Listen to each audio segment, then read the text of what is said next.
चलिए, स्वागत है आप सभी का एक बार फिर से। और आज हम देखने जा रहे हैं MA MSc geography environmental geography का पेपर, जो कि सत्र 2024 के लिए मैंने ये बनाया है। यदि आपके एनवायरमेंटल ज्योग्राफी का पेपर चलता है तो आप इस प्रश्न पत्र को निश्चित रूप से देख करके जाइएगा। प्रश्न यहीं से परीक्षा में आने वाले हैं। तो देखते हैं इस पेपर को हम। ये पेपर मैंने सत्र 2024 के लिए बनाया है और ये पेपर मैंने किसी विशेष यूनिवर्सिटी के लिए नहीं बनाया है। यदि आप Rajasthan university, Kota university, MDS university, Braj university, Ganga Singh university, किसी भी यूनिवर्सिटी से यदि आप भूगोल विषय से एमए कर रहे हैं तो आप इस प्रश्न पत्र को देख करके जा सकते हैं। प्रश्न यहीं से परीक्षा में आने वाले हैं। ठीक है, तो चलते हैं, देखते हैं इस प्रश्न पत्र को। सबसे पहले इस प्रश्न पत्र के एनवायरमेंटल ज्योग्राफी के प्रश्न पत्र को मैं लेकर के चर्चा करूँगा। तो ये प्रश्न पत्र आपका 3 घंटे का होने वाला है और इस प्रश्न पत्र में मैं जो मेजर नंबर वाले प्रश्न हैं उन्हीं को लेकर के चर्चा करूंगा। छोटे प्रश्नों को लेकर के मैं चर्चा नहीं करूंगा, क्योंकि अक्सर एमए के अंदर बड़े ही प्रश्न आपसे पूछे जाएंगे, ना कि छोटे प्रश्न। तो देखते हैं प्रश्नों को। पहला प्रश्न है, पर्यावरण गुणवत्ता से आप क्या समझते हैं? पर्यावरण गुणवत्ता की सुधार हेतु उपाय सुझाइए। यानी आपको बताना है पर्यावरण गुणवत्ता से आप क्या समझते हैं और उसके उपाय हेतु क्या क्या सुधार किए जा सकते हैं। इसके बाद में नेक्स्ट प्रश्न है, मानव व पर्यावरण के संबंधों को समझाइए तथा इसकी शीलता ऊर्जा प्रवाह की व्याख्या आपको करनी है। तो देखिएगा, मैं आपको बताऊं, मानव और पर्यावरण के बीच में क्या संबंध है उसके बारे में आपको बताना है।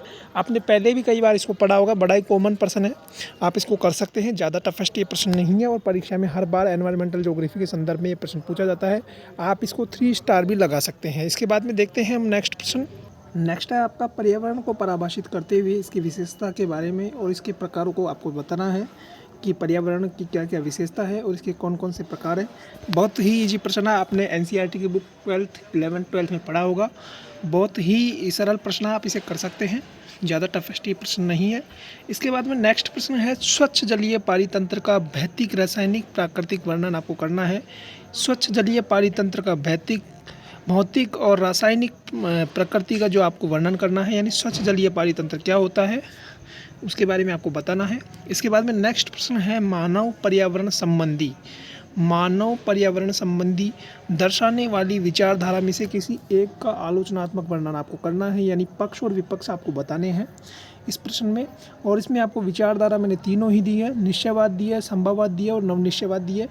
आपने जब कक्षा 12 में भूगोल पढ़ा होगा, कक्षा 12 में जब आपने भूगोल पढ़ा होगा तो उसमें नियतिवाद, संभववाद और नवनिश्चयवाद तीनों ही विचारधारा चलती है और तीनों ही विचारधारा आपने 12th क्लास में पढ़ी होगी। ये बहुत ही इजी प्रश्न है। यदि आपके पास 12th में यदि ज्योग्राफी थी तो आप इस प्रश्न को बहुत ही अच्छे तरीके से कर सकते हैं। ये प्रश्न ज़्यादा कठिन नहीं है, बहुत ही मज़ेदार प्रश्न है।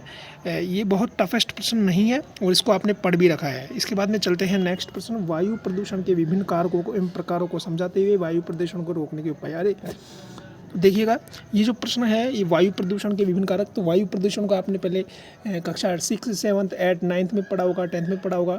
10th के बाद में 11, 12th की जब आपने सामाजिक ज्ञान या जो भूगोल से संबंधित पुस्तक पढ़ी होगी तो उसमें भी ये प्रश्न है, मिल जाएगा आपको कहीं ना कहीं।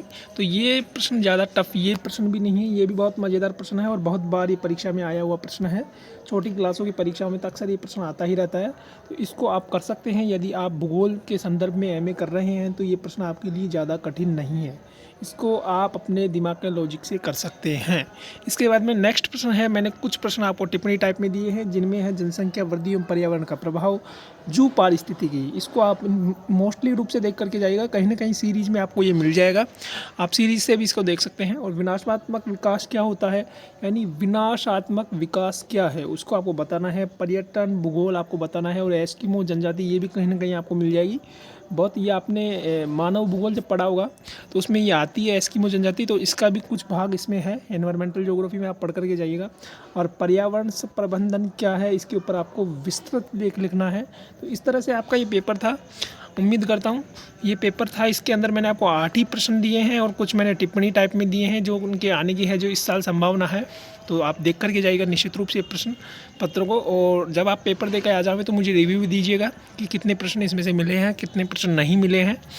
और देखते हैं, जब तक के लिए मुझे दीजिए इजाज़त। नमस्कार।